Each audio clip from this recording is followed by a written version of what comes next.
Hello YouTube, it's me, Brittany, and this is the first installment of my coming out journey. I mentioned this in a video before that I was working on this. I wanted to make a video last week for National Coming Out Day, but then I realized that there's a lot more to coming out as a transgender person than it is for in most gay lesbian people. You know, they can just be like, hey, I'm gay, da da da da, and it's out. However, the journey is generally a little bit longer for trans people like myself because we just have a longer time to understand and figure things out. Sometimes it's lack of information being provided to us throughout our lives. Sometimes it's, you know, fear that takes us that longer time to be able to come out as our true selves. So as I looked back at my coming out story, I realized that it's more of a journey that takes place over a long period of time that is the brunt of my entire life. So I couldn't really do it all in one video because there's just so much more to it than just like, hey, this is what happened when I came out. Because really you have to look back all the way back into my youth and then college, and then there's a couple of job experiences that really define what my coming out journey became and how I realized who I was and made the decision to come out and tell people, you know, that I'm Brittany and I'm no longer, you know, the boy that you think I am. So here I'm going to talk about in this video a lot of my youth and my high school years, and then we'll talk about some other things in another video coming up in the future. But let's just get started. So I have always had a knowing that I was not a boy since I was a young kid. I can say that my first memories of telling someone, you know, even if it was just like a friend in class or a friend at recess, I can have the first memories of telling someone that I'm not supposed to be a boy all the way back to first grade. Now, did I know what that meant at that time? Definitely not. Did I know what I was talking about? Definitely not. I just knew that something wasn't right, but I just didn't know what it was. So I just kept going on, you know, it's the 80s and the 90s, and basically coming out and telling anybody these things, in public is just, you know, like suicide basically, because it just wasn't nearly as accepted then as it is now. So I really just kind of bottled it up and kept it inside. There's a lot of things from my youth that I was really jealous of, especially my little sister. I was in a pageant when I was like 3 or 4 years old, and I won, and I think my mom really enjoyed that. And then she had a daughter, and forgot that I was really good at pageants and that I was an attractive and cute little child. And so she kept putting my sister into all these pageants, and she would lose. And here I am going, I can win, I'm pretty, I can be a beautiful girl, and I can win these beauty pageants. But it's hard to say that to your parents when they just don't fully accept that, you know, lifestyle. And they just don't understand. They would never have understood it back then when I was, you know, 8, 9, 10 years old, you know, just mad because my sister's doing these beauty pageants and getting all this attention and she's not winning. And I'm over here going, I deserve that attention and I can win. So that was a lot of what drove my youth to really be more athletic, because I was trying to hide the fact that I was jealous with a lot of aspects of what my sister was getting to do, and it wasn't anything I was allowed to do. So I really focused myself in sports. I played soccer, I was a wrestler, I tried football, I played volleyball, I played baseball, I played you know, anything to do to try to keep myself active and keep my mind focused on what on something else, just trying to grow. And it wasn't until I got to high school that I actually started to come out to people as not transgender, but just, you know, like experimenting with my sexuality. As a freshman, I started theater and I met a couple of people.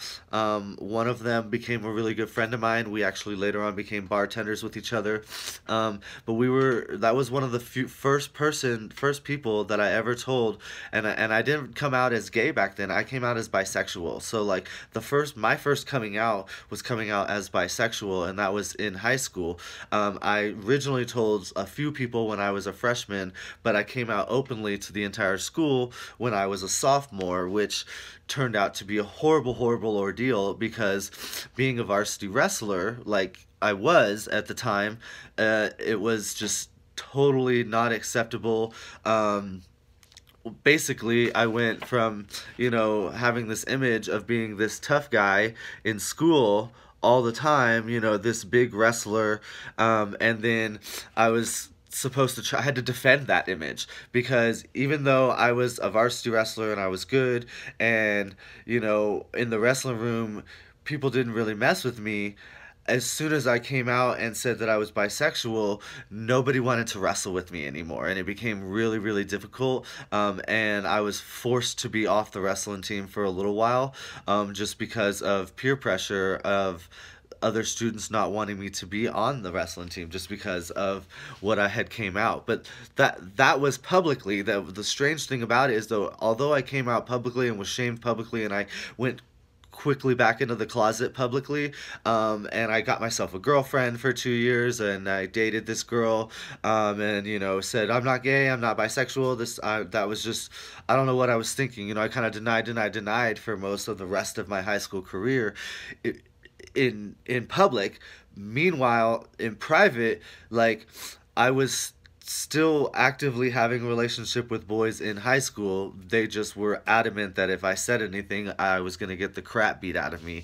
So, yeah, so all you boys in high school that were secretly getting, sexual favors from me, yeah, the cat's out of the bag. I'm gonna let everybody know that that's what was happening back then, even though you guys were in public telling me, and calling me names and pushing me into lockers and all types of things. So,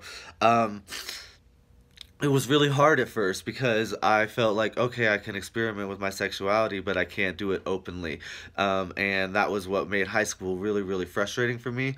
I attempted suicide once in high school, and partially it was because of the fact that I just didn't feel comfortable in my own skin, and I didn't know how to explain it.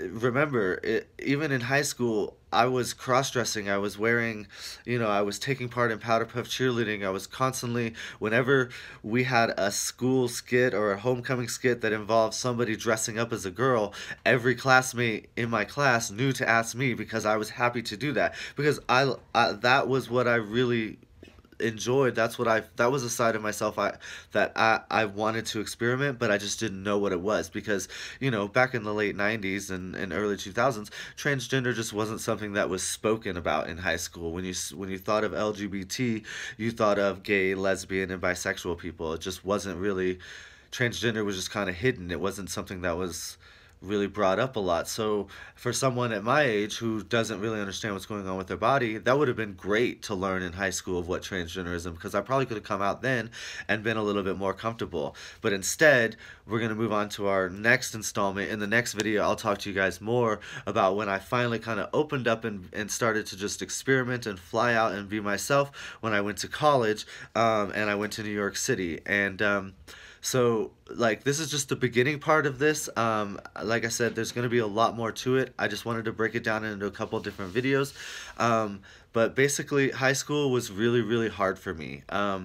I was trying to be something I wasn't, and I was putting on this face of this tough person, when inside I was really this, not weak, but just this softer person that wanted to be more feminine with myself, but was never allowed to do that without facing criticism. So this is just the beginning part of my coming out journey. Like I said, in the next video, we're going to talk about college and moving to New York City, and you're going to figure out that I just kind of let my shell and just threw it away whenever I got to New York City. But once again, I will talk about that in my next video. If you have not subscribed to finish watching this coming out journey, please subscribe now. I do love every single one of you guys, and we will talk to you guys all later. Bye-bye, everybody.